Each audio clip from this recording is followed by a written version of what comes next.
Here on Louisville Focus, we like to champion people who make a positive difference in our community. Certainly, my next guest does just that. He is Paul Robinson, who is the CEO of the Home of the Innocents. Paul, welcome to the show. Thanks for having me. Excited to be here. I mean this genuinely, Paul. I really do. Thank you for what you do, because a lot of times we talk about doing good in the community, but you obviously do good in the community. For folks who aren't aware of the Home of the Innocents, I'd be shocked if they've lived here for a while and don't know what you do. But tell them a little bit about the Home of the Innocents and what you stand for. Sure. So this month, actually, Home of the Innocents will celebrate 144 years in our community. So we've been in the community a long time, and we really are two distinct things. We are the state's only complex care center for children that have medical complexities. So these are children that are born or have suffered medical diagnosis that make their care difficult for their families to be able to provide.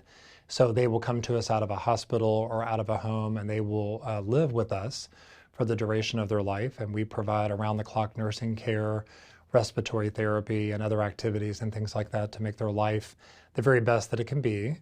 And then the other part of what we are is a full array of services around behavioral health. So we operate a residential treatment facility for the children in the Child Welfare Center, or Child Welfare Space, pardon me, foster care and adoption, other community mental health services that are really meant to help support families and children. From what I understand, because you clarified this for me, April is National Child Abuse Prevention Month, correct? It is. So it just started the beginning of April, and it's a month where we draw attention to the important reasons for why we need to prevent child abuse from happening in the first place. I think some people are thinking, okay, this is all about children, but it's a lot about families as well. What kind of families would reach out to the Home of the Innocents for your assistance? What kind of families do you see and talk to? So child abuse takes on many shapes and forms, and a lot of times it starts when a family is struggling. There could be poverty, there could be substance abuse, there could be anger management, and so families will reach out to us when they either are struggling and they want to try to access the preventative services that we provide, or it could already be that a child has been removed from the home because that abuse maybe has already occurred, and so the family is really seeking assistance for that after the fact. But we see it on both sides. Paul, you're a different cat, and I mean this in a complimentary way. You're a different kind of person, and the kind of person I wish I could be more like, in that you're someone who was very successful in the business realm. You did great on that side, and congratulations to you. But you decided, and you're still relatively young, you decided, I want to make a difference, and you started working with the Home of the Innocents. So tell me a little bit about your background and what inspired you to say, okay, now it's time for a real shift. Well, you're very kind. I appreciate your kind comments. So I was a former business owner, was a business owner for 21 years, and then sold my company, and I was 45 years old. And I really just took some time to think about, what do I want to do in this next chapter of my career? And after a 4-month prayer journey and a lot of thought and consideration, I came over, made a huge career shift to come over into the nonprofit space to be the executive leader of our mission. And that was really intentional by design. I really wanted to make sure that I was doing something that created an impact. In particular, I always really enjoyed the work that I did with children and families and the nonprofits that I volunteered with. And so when the opportunity became available for me to lead Home of the Innocents, this incredible mission that has such an incredible reputation and importance in our community, it was just too good to pass up. I'm hoping this segment on Louisville Focus inspires people who may be thinking about following in your footsteps, aligning with what you have done, and saying, you know what, I want to make a difference, a positive difference here in Louisville. Talk to me about, how has that been for you? What's the experience been like? Is it rewarding? Is it everything you thought it would be, Paul?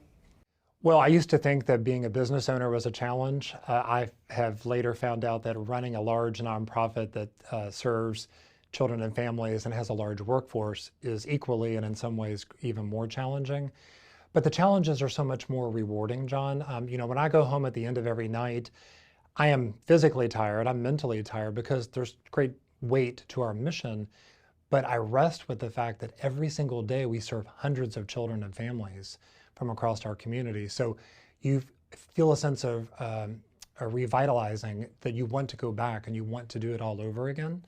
And so that's what's different about being in the mission-driven space versus being in the private sector. And I just think I would tell the people watching this to just, listen to your heart, think about what you're capable of, and even encourage yourself maybe to stretch to think about maybe what you've never been challenged to do before. And when you're open to those possibilities, you never know what might happen. The mayor always says, it's not only, it's kind of the Kennedy-esque thing, not what, the city can do for you, but what can you do for your city? And you're one of those who is giving back and putting skin in the game, and I certainly appreciate that. We talked a little bit, or you touched upon some of the programs that you have there at the Home of the Innocents. But I really relate to personal stories. I'm sure you have hundreds of them, but tell me a story that may inspire someone to say, hey, I want to go look at the Home of the Innocents, be a part of it, and perhaps give. Give me just one, if you would, Paul. Well, since this is Child Abuse Prevention Month, I'll give you an example of maybe one of the children that we serve in that space. So child abuse has a horrible face to it. I mean, children are physically or sexually violated in some way, and then they come to us to seek therapy and treatment to heal from that. And so maybe one example I might give is a young man that came to us that had been victimized in that way and was really hurt. He was traumatized. Our team clinically worked with him for 9 months, 10 months to help him regain confidence, to think about who he was as an individual and not to be defined by the people from his family that had in a very inappropriate way violated boundaries. He ended up graduating from our program, ended up transitioning to an independent living program, ended up getting tuition assistance from the state to attend one of the public colleges here in Kentucky, and is doing well. And I think, we had a chapter of that. Our team just had a very short 9-10 month chapter where we opened our doors to him. We comforted that trauma that he had been subjected to. We help him heal, which, really involves just being there hip to hip and side to side with him. And then when he walks out our doors and he thanks us for giving him that opportunity and thanks us for saving his life, how incredibly validating is that? Oh my goodness, I can't imagine. So I'm glad that it's rewarding for you. We've mentioned that in your former life you owned a business. For someone out there who maybe is watching now, they're watching Louisville Focus and they're going, okay, I feel inspired. I have a business. I've been successful.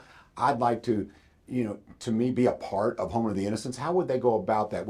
Do you tour them around? Do you have a staff that can take them around, let them take a look around and perhaps sit with them and say, how do you want to be a part? Would you like this program or this? How does that work, Paul? Well, we're very fortunate that the community has always been very supportive of us, and we can't deliver our mission without the support of the community. So the easiest way would be for people just to visit our website. When they go to homeoftheinnocents.org, it has a full summary of our programming. There are links there if you are interested in volunteering. If you reach out to volunteer, we're happy to provide a tour, to provide additional information about ways to get involved. We're always looking for people to join our board of directors, committee assignments, group activities. And then there's also a way, if you're just interested in financially supporting the mission, there's a link on there for that as well. People like yourself, as I said, we need more of them, and that's not unique to Louisville. We need more of them around the globe. But with that being said, I'd like to give them a little sunshine. So is there anyone you would like to thank, whether it be your staff or individuals, board members, whatever? I'm gonna let you have at it if you would, Paul. Well, I would be remiss if I didn't say thank you to, we have 510 team members. Without the people, the mission's not possible. Especially when you think about what's happened the last 4 years. When COVID-19 happened 4 years ago, we had to close our doors to all visitors, all families. And so our team, every single day, 24/7, were there. We weren't able to work from home. We weren't able to just act as if, that boundaries existed. We had to protect and safeguard our children from that illness and from what we didn't know. And so our team members really are the recipients of the thank you for everything that makes our mission possible. Well, I said it once, and at the risk of being repetitive, I'll say it again. Paul Robinson, thank you for what you do. Thank your team as well for what you do at Home of the Innocents. Thank you very much, John. Appreciate it. Again, the CEO, Mr. Paul Robinson of the Home of the Innocents, again here on Louisville Focus. Children start with a blank canvas, and like a painting, they need structure and direction to shape their future, filling emptiness with love and compassion. Sometimes needing rescue from cycles of abuse and abandonment. Filling in every piece so they don't feel alone. Creating beautiful masterpieces, We are home of the innocents.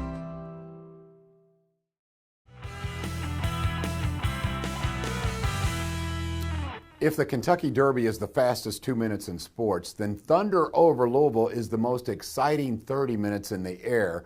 And it is due to the leadership of this man. My guest is Wayne Hettinger, who is the producer, the official CEO of Thunder over Louisville. Is that a title? Is there a CEO for Thunder over Louisville? Actually, my title is Wayne. Okay. That's what I'm best at. That. So I'm assuming it's okay to call you Wayne. Absolutely. All right, I love that. Okay. You have this is not your first rodeo. No, it's not. Okay, so how many Thunders over Louisville have you produced? 35. So I've been there from the start. And actually, with the group that I work with, it's really our 36 because we had one that laid it up that then became Thunder. But 35th is our anniversary this So you year. started at 6 years old. Yeah. Right. You were kind of a savant then, Well, huh? yeah, well, I'm only 8 now, there you go. at least in my mindset. Me too. Yeah, believe me, this isn't working much better than an 8-year-old. Okay, but let's talk a little bit about that history. Humble beginnings, did you ever imagine that it would reach the heights that it has, so to speak, and all the fireworks and all the national attention that it is now? Oh, absolutely not. I tell you, God's honest truth, John, we were so thrilled to be able to have the chance to finally do a show that was going to be spectacular. That's all we weren't even thinking about what are we going to do for next year. It wasn't even a thought. We were just so excited to be able to do it once. And then as it progressed and became what it is, needless to say, there's a bunch of people that take a lot of pride in what we've done. Sure. Let's talk about the superlatives. So as far as fireworks shows and air shows, I don't want to forget about the air show before Thunder over Louisville. Talk about some of the titles you have, as how big it is. Well, it is the largest annual, I always emphasize that word annual, it's the largest annual fireworks show in the country, if not the world. We don't know that for sure. There has been bigger shows, like the Statue of Liberty and the 4th of July National celebration. Yep. But other than that, this is the largest annual. And then the air show, we stay within the top 5 air shows in the industry. So when you put those two together, nobody's close to what we do. My goodness. It's hard to describe for those who haven't seen it. You know, I tell my out-of-town friends all the time, I try to downplay it because I like the wow factor. I don't want them, because I don't think you can put the expectations too high because it exceeds even those. That's true. But I've told them, I said, I'm going to take you to a fireworks show. Oh, well, good luck. I've been to Disney's fireworks show, and you're going to have a hard time competing. I go, okay, let's see. And then they go and they go, oh my goodness, how long does this last? It's unbelievable. So for you, does it ever get old? Do you ever get jaded? Absolutely not. I mean, each year it's a new thrill. I hold that first one very dear to my heart because it was finally able to do what we had always wanted to do. But each year it gets more exciting. I mean, even after 35 years of it, we're a few weeks out now and the adrenaline is starting to flow. So, I stay extremely excited about it. Not nervous, extremely excited. Oh, you know what you're doing. You're not nervous. I don't know what it is about Thunder over Louisville, but there is also a thread that is patriotism, a very large presence of, being proud to be an American. How do you accomplish that every year, Wayne? Well, I tell you, with our involvement with the military, it's a real chance for us to show our love for the community. We're the kickoff for the springtime, and then a chance for everybody to stick their chest out a little bit and be proud to be an American. When we've got all this aircraft coming in that the taxpayers pay for. And I'm thrilled that we're able to get all this aircraft in to this far inland, so to speak, of the United States because the people in this area don't get a chance to see this marvelous aircraft. So you were saying things are moving now, Wayne. So talk to me about, we had a brief conversation before we started. You said barges are coming in, and I'm sure you're reaching out to some of the pilots and military planes and their teams. So tell me, where are you now? How are you able to do this interview? I see you right now. Your phone is going off. Everything's happening, right? It's happening now. That's true, yeah. We're starting, it's the dawn of the converging coming in now. The barges have left southern Missouri and southern Illinois, headed this way so that we've got our launch pads for the fireworks. Flight plans are being made by the military as well as the civilian. So everything is starting to converge into Louisville. So yeah, it's like I said, it's adrenaline time. You know, there's a lot of things that we point to here in Louisville that we're proud of, but as far as an event, and I mean this, you are right on par with some of the biggest events here in this community, and I put it in there with the Kentucky Derby as far as the wow factor. Oh, yeah. And you should be very, very proud of that. I am. With that being said, how do you articulate to people who have other air shows or fireworks shows, how do you tell them how big this is? Well, it used to be, in the early days, it was a strain. I mean, when we would go to the conventions and try to get aircraft, people didn't even know, where is Louisville? I mean, they didn't even know. But I tell you, as the years have progressed and you go to the annual air show, and if you walk into that convention now with a Thunder jacket, you're going to get swamped with people because they want to fly this show. They want to fly this show bad. So, well, that starts at the top because of your positivity and your ability to get things done right. Safety, class, all of it's there, the wow factor that I mentioned. Let's talk about your theme this year because everyone they always want to know the theme. Yeah. 150th Kentucky Derby. Correct. So you're going to center around that. How are you going to accomplish making fireworks tie in to a horse race? Well, I'll give a little bit of it away. Because it's the 150th anniversary of Churchill Downs, we certainly wanted to salute that. So as we do the normal countdown clock, you're going to hear the announcer call to the post, and then the countdown will continue. And then at 0, you're going to hear the crash of the gates, and we're turning loose. And the first eruption of fireworks is all red to signify the red roses. So from that point, we're off and running. You know, this is a personal pride factor for you. You also are the producer of the Veterans Day Parade. Yes. This is one of the events. You've a lot of events, a lot of parades, a lot of things that make this community a great place to live and a great place to raise adults. A lot of that's due to you. So for this particular event for you, I think it's special because I see you're tied to pilots and the military, but also the community. How does it feel to sit up there at the command center at the Galt House and go, I made this happen, and you've got 800,000 people. Well, I don't know that I'm sitting there going anything. Honestly, John, I think I've told you this before. The day of show, everybody thinks I'm super busy, and I'm not. Everything I do in dreaming and planning and getting groups together, that's all done.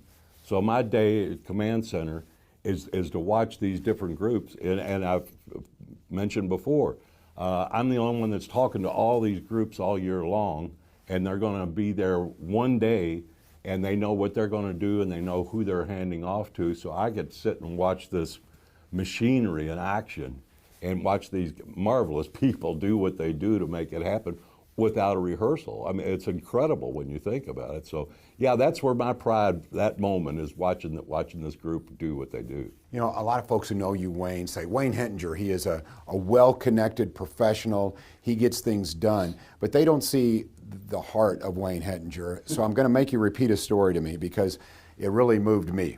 Your first Thundinator, right. Thundinator, I guess that's what you call it, the guy who gets to push the button in and start the fireworks.